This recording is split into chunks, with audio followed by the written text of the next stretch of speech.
Hello, Ross here from Primal Academy. We're often asked how much trainers should charge for PT. It's a tough question that has to take into account a lot of different factors.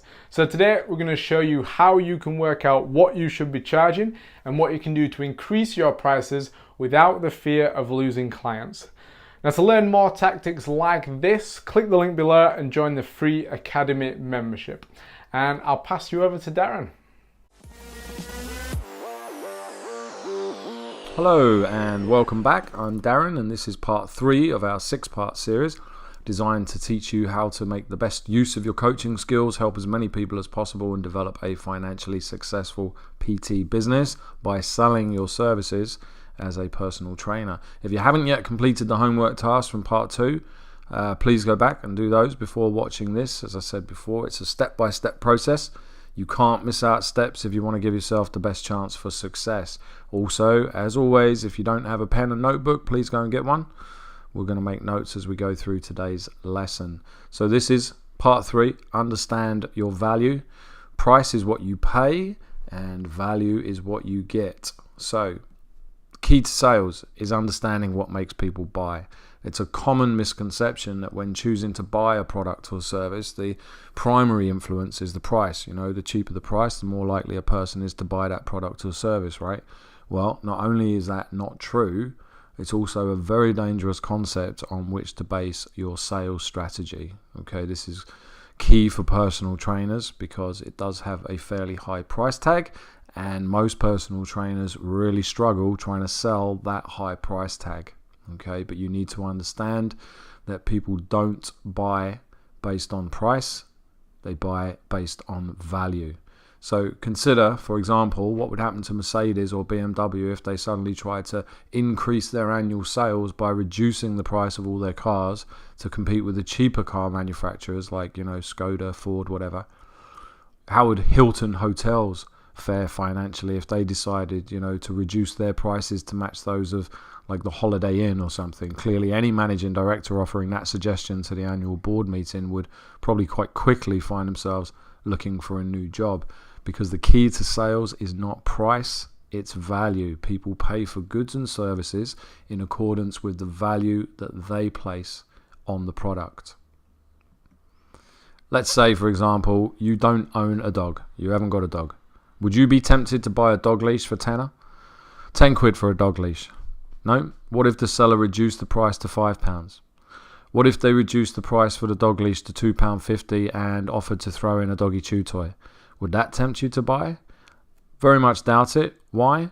Because no matter what the price, you don't place any value on a dog leash. You haven't got a dog. Okay? So there's no value to you. The price is secondary at best to the value you place on that product. If there's no value, there's no sale. So now let's go the other way. Let's say that you're lost in the desert. You've been trudging along for days. The sun's beating down on you relentlessly. You've not had a drink for days. You're absolutely parched. There's no sign of water.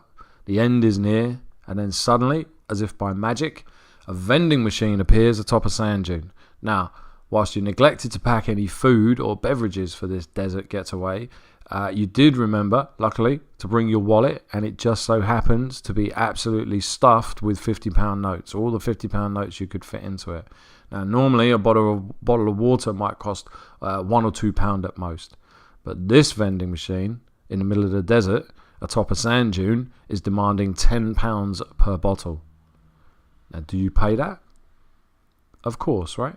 What if it said £50 or £100? You get the idea. As Warren Buffett said, price is what you pay, value is what you get.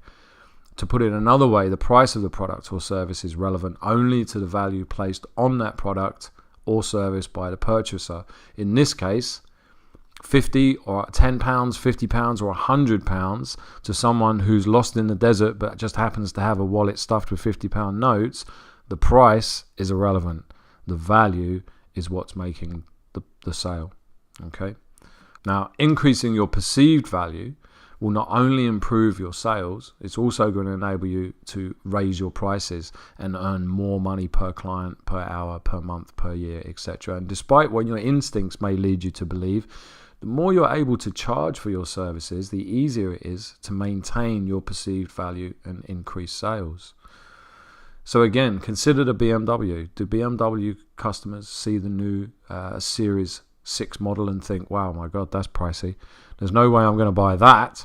Or do they think, wow, that looks like an incredible car. I'm going down to the dealers right now for a test drive. Now, if you have any experience of driving a BMW, you'll understand without question the value of this product. Assuming you could afford the new 6 Series, the price is ultimately irrelevant because BMW have worked so hard to prove their value, and that's what sways your decision to buy, not the price. So, as a personal trainer or a health coach, how do you go about increasing your value as a trainer and get more clients at a higher price?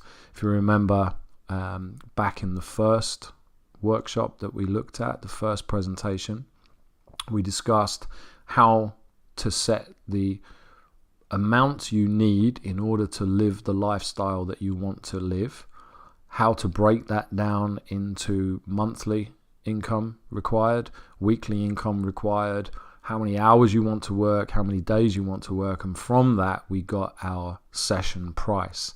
Now, if the maths didn't work for you and you needed to be either increasing your hours to a ridiculous level or increasing your price, you must first understand this value equation if you want to increase the price. So we're going to look at the value equation. I know what you're thinking, oh no, not maths, oh my God. Well, don't worry, because the value equation, thankfully, is actually very, very simple. Simply stated, the value of any good or service is V, value, equals CE plus R plus R. Value equals customer experience plus relationship plus results. Okay, that's our value equation. So let's look at another example. Apple. Okay, Apple products are certainly not the cheapest on the market, and some would argue that they're not even the best of their kind. So why do so many people buy into their brand? Well, let's apply the simple value equation to Apple. Okay, so value equals CE plus R plus R. So first of all, let's look at the customer experience. What's it like using an Apple product? Well, it's slick, eh? Absolutely slick. Their products are shiny, they're smooth, they feel great in your hand, they work straight out of the box, they sync with everything effortlessly, and they rarely break down. When they do break down, you take them along to the Apple shop, and what's that experience like? It's amazing, right? It looks like a big tech playground. Products are left out on tables ready for you to play with. You can tap them, you can swipe them, you can prod and poke them, you can use them to your heart's content. The staff are friendly, they're knowledgeable and eager to help. They know exactly how to fix the problem. They know what you need. They know where to find it. And you don't even have to stand in line to buy stuff. They just come to you with a little handy gadget. You tap your card or your phone or whatever, and boom, it's done. No queuing. Let's look at the relationships. People fall in love with their Apple products. If you own an iPhone or a MacBook or an iPad, I imagine it probably spends more time by your side than your children or your partner. If you leave the house and forget your Apple product, it's most likely your entire day is ruined. People wake up, they grab their coffee, their keys, their Apple product, and they go. It's a relationship between product and user, company and customer, which is rarely seen, and they've worked really hard to develop that. Beyond that, Apple as a company is constantly striving to bring you, their loyal customer, something even better, even shinier, even easier to use, something that understands you even more than your current Apple product. Relationships like that are hard to come by. Finally, results. When you buy an Apple MacBook or a laptop, you take it out of the box, you switch it on, and voila, it works. When you buy an iPhone, you charge it, you switch it on, you follow some simple plain English instructions, and 10 minutes later, it's hooked up to everything. It's got all your contacts in, and you can make calls. Perfect. When you buy an iPad, it's light, it looks great. When you press the buttons, apps open. When you swish the screen, things move. All of their products link to each other seamlessly. You never get an error 143 DLL message or anything like you used to on the old PCs. In short, people buy tech products because they want to make difficult, time-consuming tasks easier, and that's exactly what Apple products deliver. Yes, they look great, they make you go a bit giddy with teenage tech nostalgia, but the real clincher is they work straight out of the box, and so they have value. V equals CE plus R plus R. So, how can you apply this simple equation to your own business and the services you provide? Simple, 3 steps. Step 1, how would you rate your customer experience and what can you do to improve it? So, view your service, every aspect of it from your client's perspective. What do they see, for example, when they first walk into your facility? How are they greeted? Do you shake their hand? Do you welcome them with a smile? What does your facility look like? Is it clean and tidy? Is it a mess? What do you look like? Are you clean and tidy or are you a mess? Is your facility easy to find? Do they receive refreshments when they arrive? Are they given a physical product, a training manual or a t-shirt or a water bottle? Do they have to wait for a changing room or shower? Do you even have a changing room or shower facility? Can they book sessions with you easily without a fuss? Do you have an app for booking? Do they receive a prompt response when they email you? Do you respond to their questions quickly, clearly and helpfully? Answer all of these questions. Go through your service that you provide to each and every client piece by piece. Take a long, hard, honest look at every aspect of your customer service and strive to improve it wherever you can. Ask your clients, of course. Ask your clients what they think. Ask them for suggestions. Get some feedback. One guaranteed way to increase your value in any relationship is to actively listen. So listen carefully to what they say and implement everything you possibly can. Remember, this is not time for defensiveness. We don't want to ask these questions and then argue with your clients that they're wrong.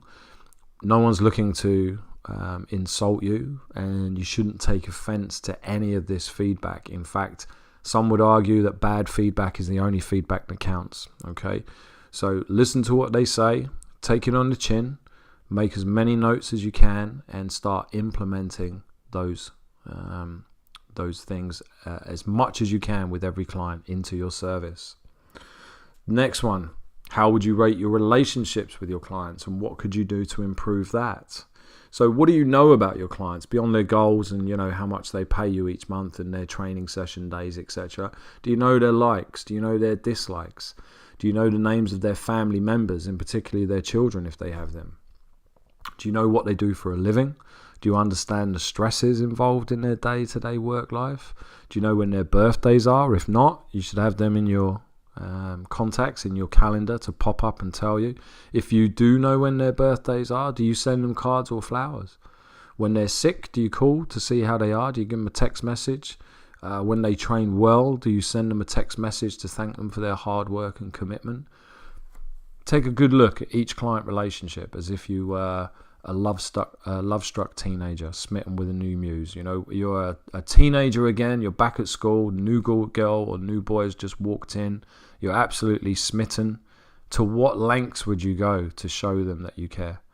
Okay, how would you hold their interest, this new love interest, this new muse for you? How would you hold their interest and let them know that you're thinking about them? How quickly, if they text you, how quickly would you respond to their questions or requests? How readily would you, for example, memorize their birthday or their contact details, their likes or dislikes? If you can put the same amount of effort into building and maintaining relationships with your clients as you would put in if you were, a love-struck teenager again, you're drastically going to improve your perceived value. Okay, obviously, just don't fall in love with them. Third step, do you get results with your clients? And how can you improve those results? Now, for a personal trainer, this part of the equation is arguably the most important. If you're smashing the customer experience and the relationship with your clients, but none of them are actually losing weight, body fat, gaining muscle, getting stronger or feeling fitter, then you're going to struggle to get new clients and build a successful business. Let's be honest.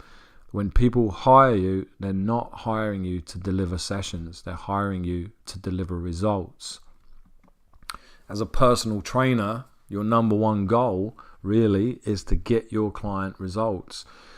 To paraphrase Alan Cosgrove, if you cannot guarantee your client results, you should stop charging them for your service and get better at your job until you can. Without a doubt, the simplest and most effective way for you to grow your business is to get amazing results with your clients. So, work through your current client list, all of them. Everybody you've worked with, everybody you have worked with as well. Have they achieved their goals? Have they achieved what they set out to achieve with you? Did they get that goal? If they have, could they have achieved more?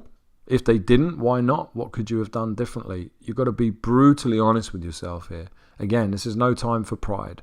If you're going to be sensitive about answering these questions, then you're going to be in trouble. You really need to just be completely honest. This is not a judgment. This is, how do I make myself better? How do I increase my value so I can charge more money?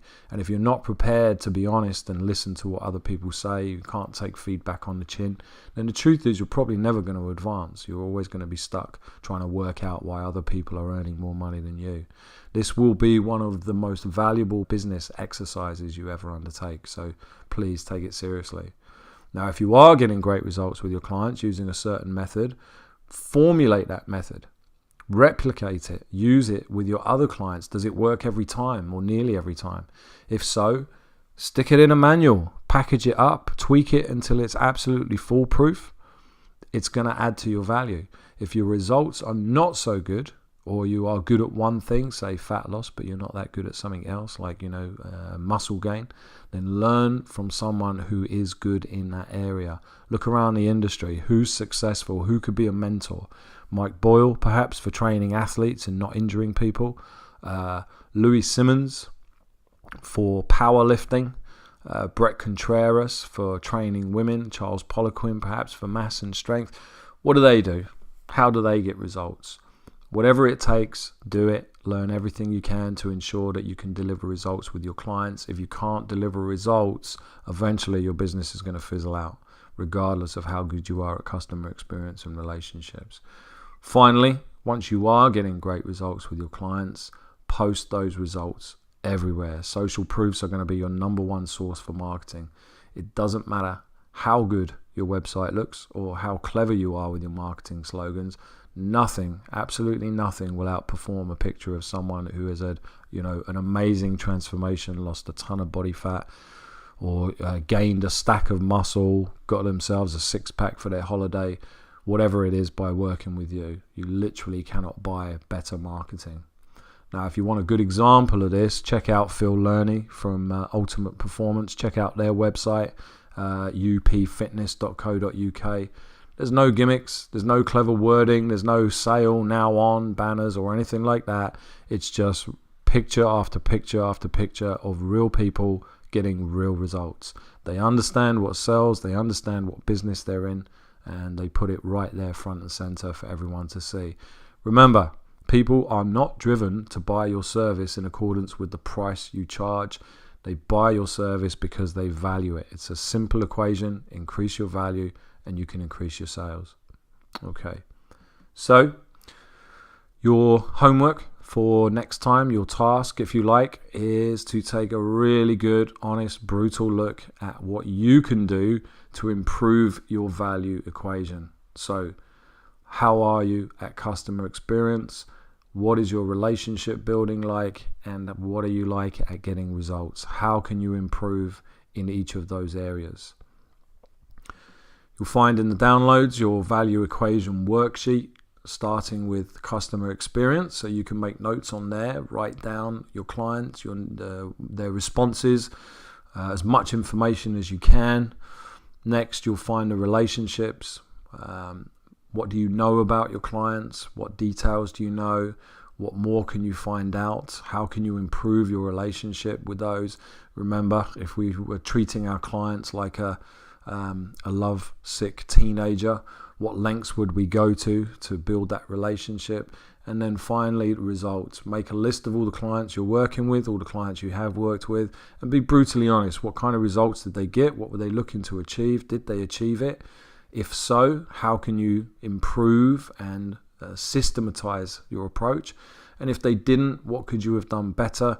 Where are the holes in your learning? What do you need to do in order to get better at delivering results? That's it. That's part 3. I will see you guys in part 4. Please make sure that you get your homework done before moving on to part 4, and I will see you there. Bye for now.